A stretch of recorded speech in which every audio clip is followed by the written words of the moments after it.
I'm Vivian Mercer, 52, a crime novelist who makes a living imagining betrayals. I never expected to hear one breathing at the end of my own hallway. Our Boston brownstone creaks when the wind turns the corner. Tonight that sound nudges me awake to a thin blade of light under my husband's office door. Daniel's voice is low and careful, the tone he reserves for deals that shouldn't leave fingerprints. She doesn't suspect a thing. We're almost there. The radiator ticks. My heartbeat answers. I slide from bed and step into the hall barefoot on the runner we bought in Provincetown, past the framed photos he insisted we hang our Nantucket wedding, a book tour poster summers, smiling with sea salt in our hair. I stop before the doorway. His silhouette is bent over the desk. A phone glows, dims. Make sure she stays in the dark, he says. The sentence shuts like a door on a room I didn't know I was inside. I back away the way you would from a dog you once trusted when it shows you teeth. When I return to bed, I face the window, and even my breathing feels like a performance. The office light clicks off. The mattress tilts as Daniel climbs in and kisses the back of my head the way he has for 23 years, a gesture that used to mean safety. He sleeps.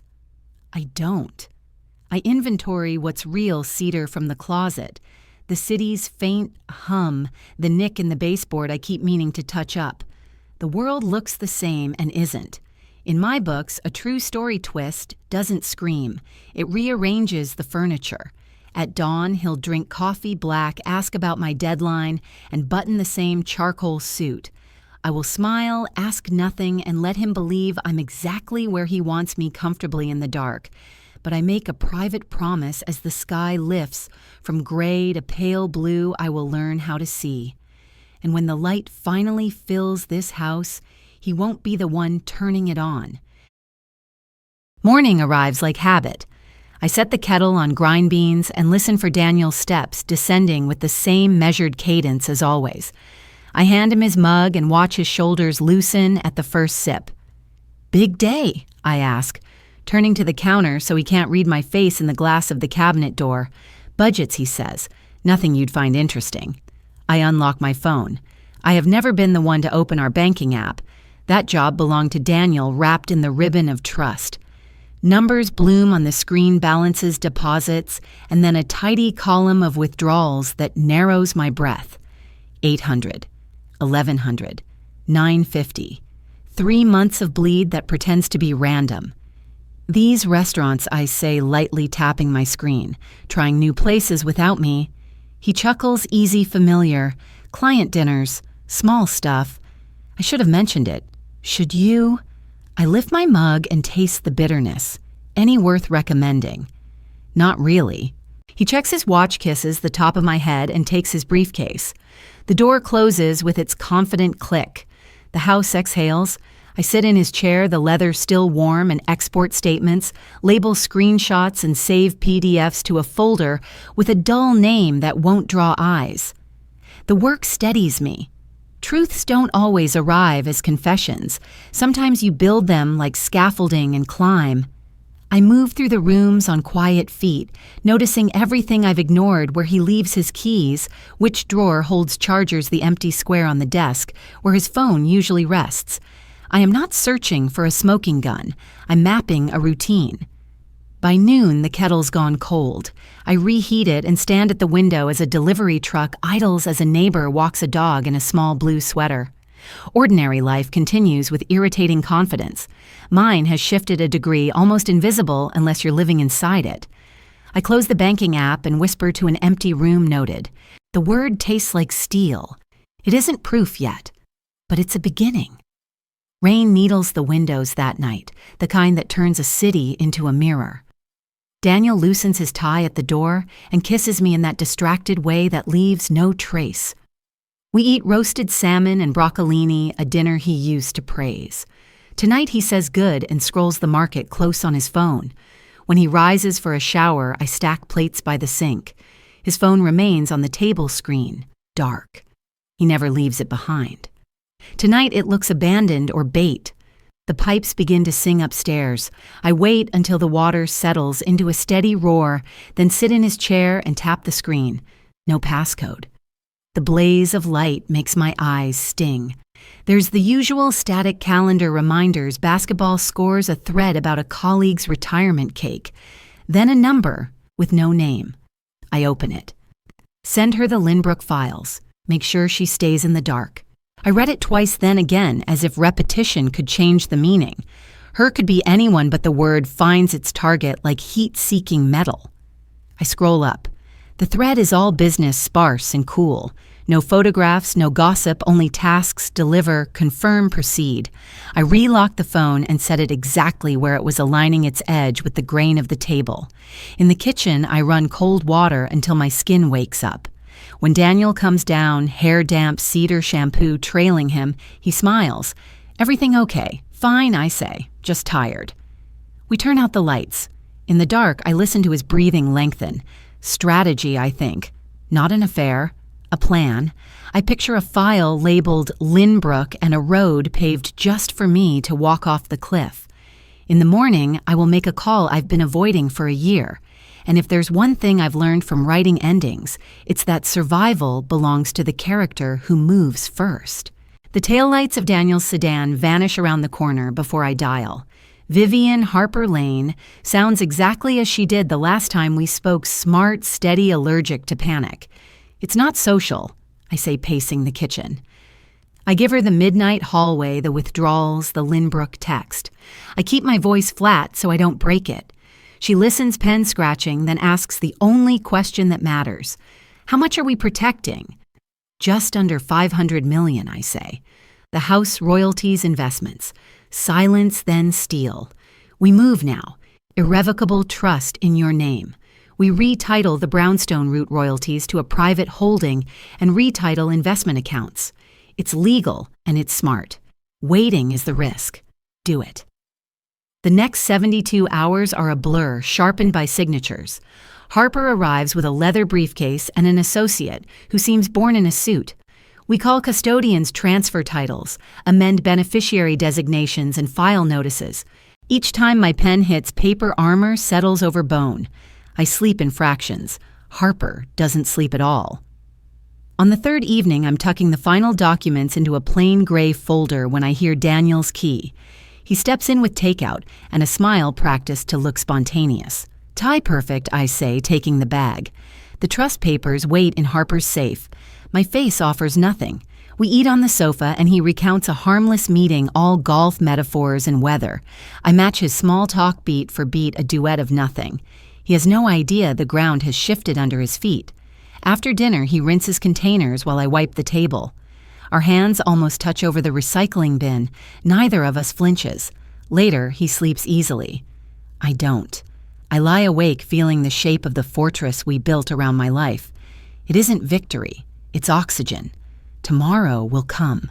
I'm ready to meet it standing. Friday brings the move I've been expecting. Daniel comes home in a charcoal suit that reads, "Less husband, more plaintiff." He opens his briefcase, slides a manila folder across the dining table, and says, "We need to talk like a man offering mercy. Divorce papers." The words blur, then settle. "I think it's for the best," he adds, leaning back, relieved to have said it out loud. "We've grown apart. No need to make this uglier than it has to be." "Really?" I say, meeting his eyes until he blinks. "Yes," he repeats slower. "Better this way." I close the folder and return it to him. "Before we go any further, there's something you should know." A muscle jumps in his cheek. "What's that?" "Our home? My royalties? The investments? Everything now sits inside a protected trust. You can't touch it." The color drains from his face, then returns in a quick, angry wash. "You can't do that. I already did." He studies me, hunting for the woman who used to accept explanations as proof. She isn't here. He stands, gathers the folder, and says, "We'll see each other in court." "Go ahead," I answer almost kindly. "Try." The door clicks shut and the brownstone settles. I let out a breath. I didn't realize I'd been rationing. Relief arrives thin as paper, but it's real. I don't mistake it for an ending. Men who build plans in the dark don't stop when the lights come on. They reach for another switch. I clear the table line, up the chairs, and wash my hands in water that runs too hot. The sting helps. Upstairs in my office, I open a fresh notebook and write a single line. If he comes for my name, I take his lies apart, piece by piece. Under it, I list the facts I can prove and the questions I still need answered. Downstairs, the house is quiet. Inside me, the decision is louder. I'm done being managed.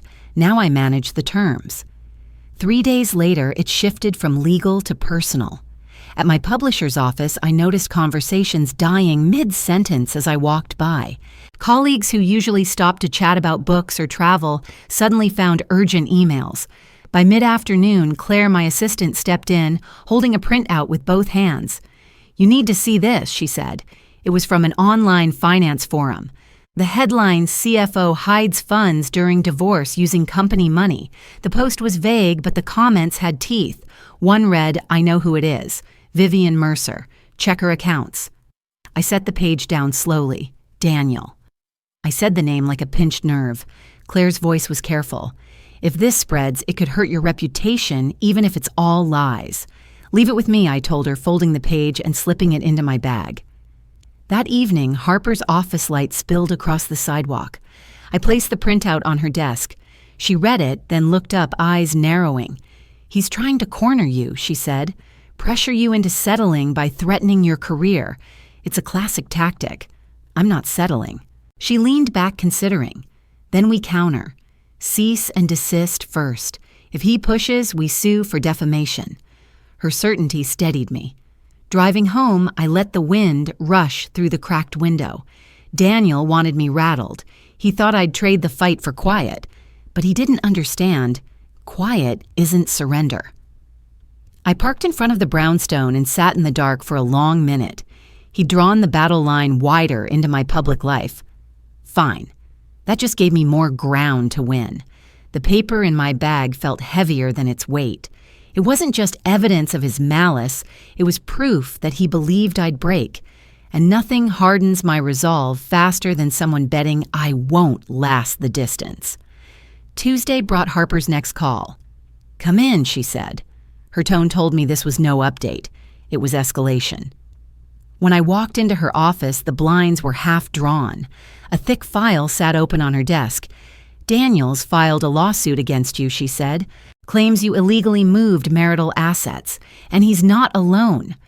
My pulse stumbled. "Who's with him?" She turned the file toward me. The name at the top glared back, Elias Corbin. "I don't know him." "You do," she said evenly. That number in the Lynbrook text, him. Known for fabricating financial records. Never convicted, but his work's been linked to multiple investigations. I skimmed the pages. They were stacked with fake bank statements, forged signatures, and transactions, timed to when I'd been out of town, as if absence made guilt automatic. "These aren't mine, we know, but we have to prove it." The words tightened the air between us. How I'm bringing in a forensic finance expert. We trace the files, match the digital fingerprints. If Corbin made them, we'll tie them back to him. Anger warmed my skin. When we do, I want this to blow back on both of them. Harper's mouth curved in a way that wasn't a smile. "Then let's start tonight." Leaving her office, I noticed the city had already gone to evening. Windows lit one by one in the brownstones. I passed families gathering for dinners I could only imagine. I walked slower, letting the cold cut through the static in my head. Daniel had moved from shadows to open attack. Fine. I was done thinking of myself as a target. By the time I reached my front steps, the plan was already forming. If he wanted to make me fight for my name, I'd make sure he learned what it cost to lose his. The next morning, Harper introduced me to Owen Price, a forensic finance investigator with the patience of stone. He spread Daniel's evidence across the table like playing cards. First look, he said the fonts don't match any bank's official format. Metadata will tell us more. He opened his laptop, scrolling through lines of code. I stood behind him, arms crossed. After less than an hour, he glanced up. These files were generated on a device registered to Lynbrook Strategies. Guess whose name is on the incorporation papers? Elias Corbin. Owen nodded. Every one of these traces back to his IP address. None of them linked to your accounts. And see this." He pointed to my signature. It's reversed like a mirror image. Harper leaned back, satisfaction flickering in her eyes. "If he shows this in court, we'll prove it's fraudulent. Then we countersue." I looked at the stack of forgeries. "I want Daniel to know I saw through him. I want him to watch me win." "You will," Harper said. "But we let him think he's still ahead. The fall will hit harder." That night, I turned on the lamp in my study and opened a fresh notebook. This wasn't a chapter for a novel, it was a timeline, a fact list, a strategy map. I wrote down dates, details, and the questions that still needed answers. Outside the street was quiet under a thin frost. Inside, the silence felt deliberate. Daniel thought the noose was tightening, but I'd already cut the rope. The courthouse smelled of varnished wood and history. I wore navy hair pinned back a folder of notes under my arm. Harper walked beside me, her stride matching mine. Daniel sat at the plaintiff's table, his suit immaculate, his expression rehearsed. He didn't look at me. Elias Corbin's chair was empty. When the judge called us, Harper laid out our defense, the trust established before Daniel filed the clean separation of my assets and Owen's findings tying every fake document to Lynbrook strategies. Owen took the stand explaining metadata and IP addresses in calm, simple terms. He projected side-by-side comparisons, forged statements beside my real records. The mirrored flourish in the signature drew a murmur from the gallery. Daniel's lawyer objected twice. Both times, the judge overruled. I watched Daniel's posture shift, confidence folding inward. The judge leafed through the evidence. "The plaintiff's claims lack credibility," she said finally. "The court finds in favor of the defendant. All claims are dismissed. The plaintiff will pay the defendant's legal fees." The room went still. Daniel looked at me, something sharp and wounded in his eyes. I rose, collected my folder, and said quietly, "You shouldn't have done this." His lips pressed thin, but no answer came. Outside, the air was cold enough to sting. Harper smiled faintly. "It's over." I shook my head. It's settled. Over is different. For the first time in months, I breathed without bracing for the next move. But I knew this chapter wasn't the end of the book. It was the point where the protagonist walks away and the antagonist watches, realizing the story belongs to someone else now. 3 days after the verdict, I left the publisher's building and saw him across the street. Daniel stood with his hands in his coat pockets, the winter wind pressing against him. For a second, I thought he'd turn and disappear into the crowd. Instead, he crossed. "You didn't have to do this," he said, voice low. I held his gaze. "Neither did you." The traffic noise filled the pause between us, horns, the echo of a siren somewhere uptown. He looked smaller than he had in the courtroom, as though the fight had carved out pieces he couldn't get back. "I thought you'd settle," he said. "You always like things quiet. Quiet isn't the same as weak." His jaw moved, but the words stayed inside. He turned, merging into the stream of pedestrians. I didn't watch him go. Back at the brownstone that night, I opened the window in my study. The street lamps cast their amber light on the brick, and the desk in front of me was clear. No files, no court papers, just a stack of fresh pages. I sat and began to write. Not about Daniel, not about lawsuits, about a woman walking toward the horizon with her head high, the past trailing behind like a shadow with no weight. Each sentence felt like a step, each pause a breath that belonged to me. The storm hadn't made me stronger, it had stripped away what kept me standing still, and in that space I could finally hear my own voice without the static of fear. Outside, Boston's winter hummed in the dark. Inside, it was just me, the paper, and the choice to keep moving forward. And for the first time in months, that was enough. Winter deepened, and the brownstone settled into the kind of quiet I used to mistake for emptiness. The radiator hissed in the mornings, the light came in, pale and slow, touching each familiar wall. Those walls felt like mine again. I built new rhythms, coffee at sunrise, walks through the public garden, even when the air bit at my skin, evenings with a book instead of court filings. Some days I wrote for hours, other days I didn't write at all. My worth was no longer tethered to output, it was measured in peace. Over lunch one afternoon, Harper studied me. "You're lighter," she said. "Maybe I've stopped carrying what wasn't mine," I told her. Daniel never reached out again after that day on the street. I didn't look for him. Some stories end not with a twist, but with a door closing quietly. Still, I carried the lesson forward. Trust is a gift, but it should never cost you the keys to your own life. Love can be true and still not be safe. Control over your future is not selfish, it's survival. Storms don't ask permission. They arrive, they strip away, they test. When they pass, you choose rebuild, the same fragile shelter, or lay something stronger, brick by deliberate brick. I chose stronger. On certain nights when the city rests under a skin of snow, I think about the woman I was before that night in the hallway, the one who slept soundly while the foundations shifted. She's gone. The life I live now is one I own completely, and if anyone tries to take it, they'll find it guarded not by walls, but by the certainty that I will stand, speak, and act. Because when the truth is prepared, steady, and unshaken, it will always be louder than revenge.